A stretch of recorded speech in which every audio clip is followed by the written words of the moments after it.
Hey, kiddo, you always love my old stories, huh? Well, I've got one for you tonight. One I never told you before. A real one. I just hope you can still sleep after this. When I was in my early 20s, just about your age, I was struggling to get by. I had just finished college and was working my first real job, but the pay was barely enough to cover rent. So, when an old friend, Mark, called me with a proposition, I was desperate enough to listen. Mark told me about a house, an abandoned house, deep in the countryside that belonged to his late uncle. The house had been empty for years, but Mark said he had recently inherited it and needed someone to stay there for a while to keep it occupied while he figured out what to do with it. In exchange, I could stay there rent-free. It sounded like a good deal at the time. A quiet place to stay while I got my finances together. But I should have known something was wrong from the beginning. The first night was unsettling. The house was huge, much bigger than I expected. It smelled of old wood and dust, and the furniture was still there, covered in white sheets. Mark had warned me that there was no electricity, so I had to rely on candles. The wind howled outside, rattling the windows, and I remember thinking that I had made a mistake. But it was free rent, right? I settled into the only bedroom that felt remotely comfortable and lit a few candles. The flickering light cast long shadows across the walls. As I lay in bed, trying to sleep, I heard it, a soft creak. It came from downstairs. I froze, holding my breath. The house was supposed to be empty.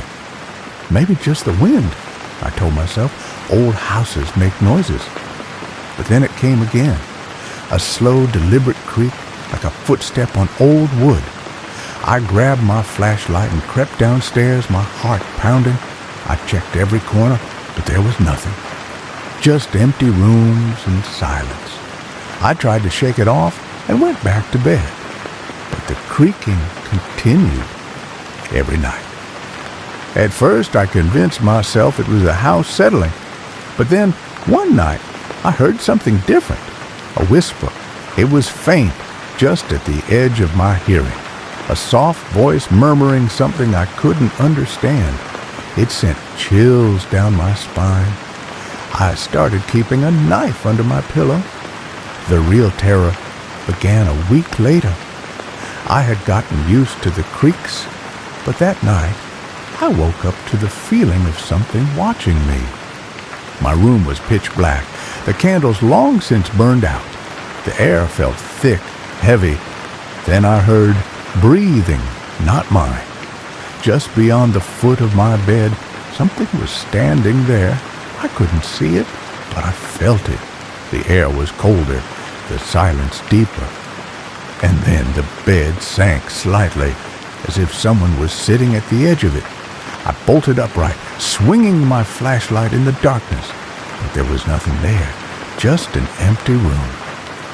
I told myself it was a dream, but I didn't sleep the rest of the night. The next morning, I found footprints. Dust had settled over the wooden floor, but near my bed, there were fresh prints, not shoe prints, bare feet, leading from the doorway to the side of my bed. I was done. I packed my bags and called Mark, telling him I was leaving. He didn't sound surprised. In fact, he sounded relieved. He just told me to leave the key under the mat and never go back. Years later, I ran into Mark again. We had a few drinks, and I finally asked him what the deal was with that house. He looked at me, serious, and said, I just needed someone to stay there for a while to keep it occupied. I asked him what he meant. He sighed and told me his uncle had lived there alone for years, and after he died, strange things started happening. People who tried to buy the house backed out at the last second. Neighbors reported seeing lights on at night. hearing voices. The house didn't want to be empty. I shuddered. Did you ever sell it? Mark shook his head. Numbers, someone's still there, though. I frowned. What do you mean? He hesitated, then leaned in closer. I never told you this, but the day after you left, I went to check on the house. He took a deep breath. Your bags were still there. I felt my stomach drop. Number, I took everything. He shook his head.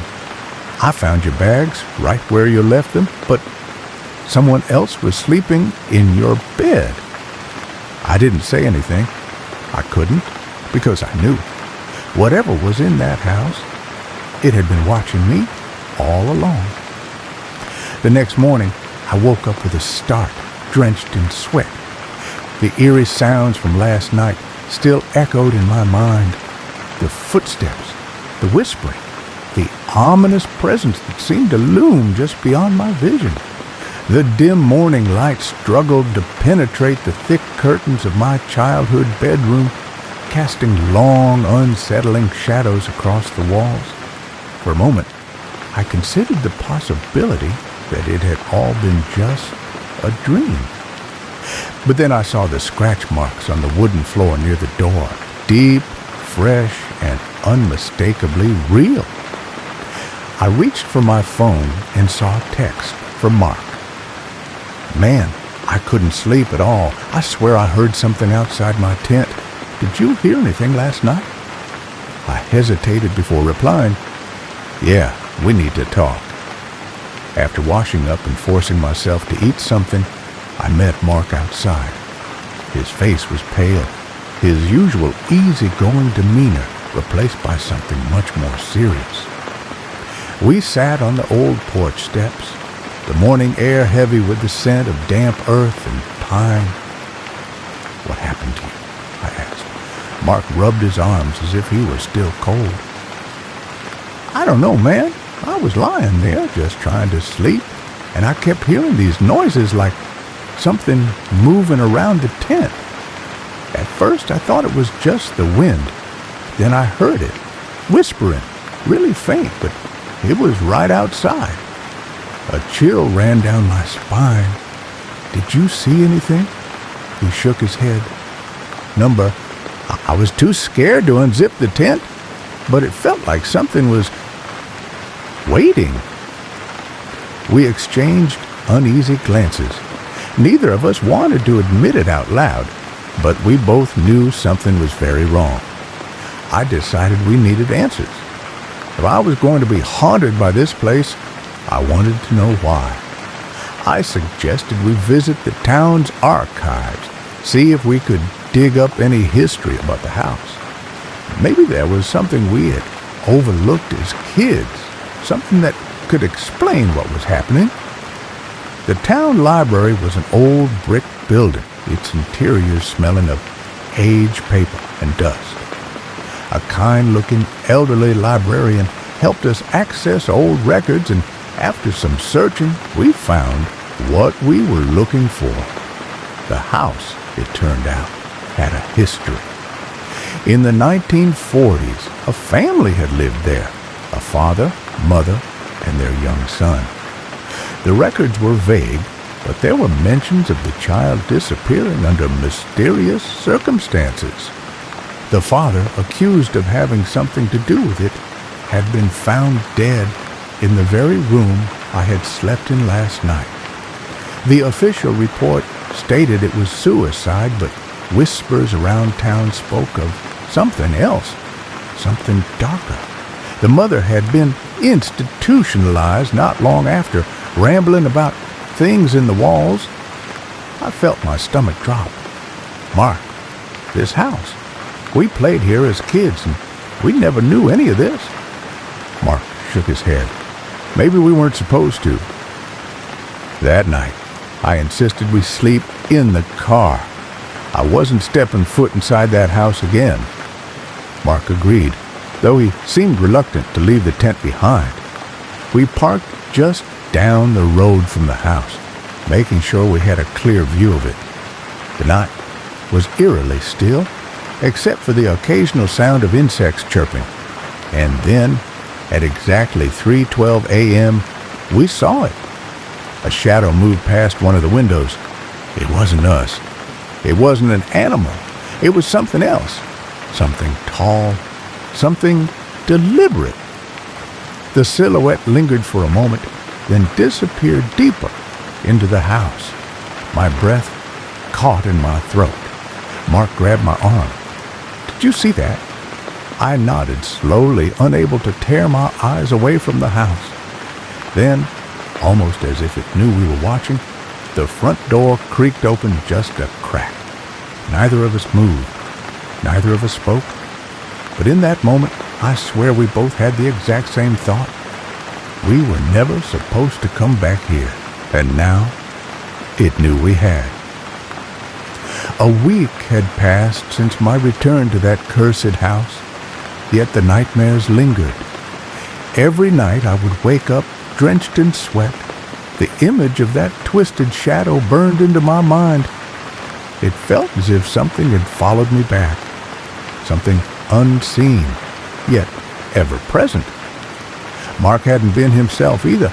I had tried calling him several times, but he either ignored my calls or replied with short, cryptic texts. Not sleeping well, or something's wrong. It was unlike him. The man I knew was logical, skeptical. Whatever had happened that night shook him to the core. Then on a quiet Saturday morning, my phone rang. It was Mark. "Hey," I answered quickly. "You okay?" Mark's voice was hoarse, barely above a whisper. "I need to see you." His urgency sent a chill down my spine. We agreed to meet at a diner not far from my house, one we used to frequent years ago. When I arrived, I almost didn't recognize him. His face was gaunt, eyes sunken like he hadn't slept in days. He kept glancing at the door, as if expecting someone to walk in. "They came back," he muttered after a long silence. "Every night, they stand at my window." A cold weight settled in my stomach. "Who?" Mark clenched his fist, his knuckles white. "I don't know, but I see them. Shadows shifting outside my window, and it's not just at night. I feel them even during the day." I exhaled sharply. "Mark, I think we made a mistake going back there." He let out a humorless chuckle. "Yeah? Well, we've got a bigger problem now." He slid his phone across the table. The screen was cracked, but I could see the photo he had taken. It was a grainy image of his bedroom window at night. At first glance, nothing seemed unusual. Just the reflection of his bedside lamp on the glass. But then I saw it. A face. Not quite human. Not quite anything. Distorted. As if the features had been smeared by an unseen force. The mouth was stretched unnaturally wide. The eyes, empty black voids, staring right at the camera. "Tell me you see it," Mark whispered. I nodded slowly, my heart pounding. "We need to go back." Mark recoiled. "Are you insane?" "Something is following us, Mark. And if we don't confront it, it's going to keep getting worse." He ran a hand through his hair, looking utterly exhausted. "Fine. But this time, we're not going in unprepared." A few nights later, we returned to the house. This time, we came armed. Not just with flashlights, but with cameras, audio recorders, and a bundle of sage Mark insisted on bringing, despite his skepticism. The house was just as we had left it, but the air felt heavier, like something unseen was waiting for us. As we stepped inside, the temperature dropped instantly. I could see my breath in the dim light. We set up the cameras and sat in silence, waiting. The minutes stretched into hours. Nothing. Just the sound of the wind outside, a creaking of old wood beneath our feet. Then around 3 a.m., Mark tensed. "Do you hear that?" I strained my ears. At first there was nothing. Then a faint scratching sound. It was coming from the walls. Slow, deliberate, like nails dragging across wood. Mark's hand trembled as he raised the flashlight, directing it toward the source of the noise. The beam flickered against the peeling wallpaper, revealing nothing. And then the whispering started, indistinct, guttural, not in any language I recognized. The sound came from all around us, weaving in and out of the darkness. Then a loud bang echoed through the house. The front door had slammed shut. Mark bolted toward it, yanking at the handle, but it wouldn't budge. "This isn't happening," he muttered, panic creeping into his voice. I turned back, and my stomach dropped. In the dim light, a shadow loomed at the end of the hallway. Not cast by anything in the room, this shadow had weight, depth. It stood there, watching us, its presence pressing against my chest like a heavy weight. The whispering grew louder. The walls seemed to pulsate as if the house itself was breathing. And then a voice, deep, familiar. "Why did you come back?" The lights went out, and the screaming began. 1 year later, it had been a long year, one I spent trying to forget that house, that night, and the terrible truth I was too afraid to face. Mark and I had spoken only once after what happened, both of us unwilling to put into words the things we saw. He moved to another city far away, and I buried myself in work, pretending it had never happened. But the nightmares never stopped. Every night I found myself standing in front of that house again. I would hear the creaking floorboards, the whispers through the walls, and the sound of something moving in the shadows. The nightmares always ended the same way, with the door to the basement slowly opening and something unseen pulling me in. I started sleeping with the lights on. I avoided anything that reminded me of that place. Yet one cold evening in October, as I sat alone in my apartment, my phone rang. It was an unknown number. Hesitantly, I answered. At first, there was only silence. Then, a familiar voice broke through. "Hey, it's Mark." I hadn't heard his voice in a year. The relief of knowing he was still alive was quickly replaced by a sense of dread. Something about his voice was wrong. It was strained, tired, hollow. "I need to tell you something," he whispered. I went back. A chill ran down my spine. "Mark, why the hell would you?" "I don't know." He cut me off. "I don't know why, but I had to. It's been calling me." I gripped the phone tighter. "Mark, where are you now?" Long silence. Then, in a voice barely above a whisper, he said, "Inside the house." My blood turned to ice. I shot up from my chair, already shaking my head. "Get out, Mark, now." "I don't think I can." His breathing was ragged. "Something's wrong. It's different now." I paced my living room, heart hammering. "What do you mean, different?" "The rooms, they keep changing. The basement, I think it's..." His breath hitched. Then, in a shaking voice, he muttered, "Oh, God, it's looking at me." A crashing noise, the sound of heavy breathing, and then a sound that made my stomach drop. A second voice on the call. "Why did you leave?" I stopped breathing. The voice wasn't Mark's. The line went dead. For a long time, I stood frozen, the phone still pressed to my ear. Then, without thinking, I grabbed my keys and ran out the door. It took me 3 hours to get back to that town. 3 hours of my mind racing, my hands gripping the wheel so tightly my knuckles turned white. The house looked the same, silent, rotting, waiting. Mark's car was parked outside. I stepped onto the porch, my breath visible in the cold night air. The door was open, swinging slightly. I could hear something inside, a faint, rhythmic sound, like breathing. "Mark," I called out, stepping inside. The house smelled of damp wood and decay. The air was thick, suffocating. I took slow steps toward the living room, my heart pounding in my ears. Then I saw him. Mark was sitting in the center of the room, facing away from me. His head was tilted slightly, his body completely still. "Mark," I whispered, "we need to go." He didn't move. I took another step forward. The wooden floor creaked beneath me. And that's when I noticed something was wrong. His arms, his legs, they were too long. My breath hitched. My mind refused to accept what I was seeing. His fingers twitched, and he turned his head slightly toward me. That's when I saw his face. It wasn't Mark.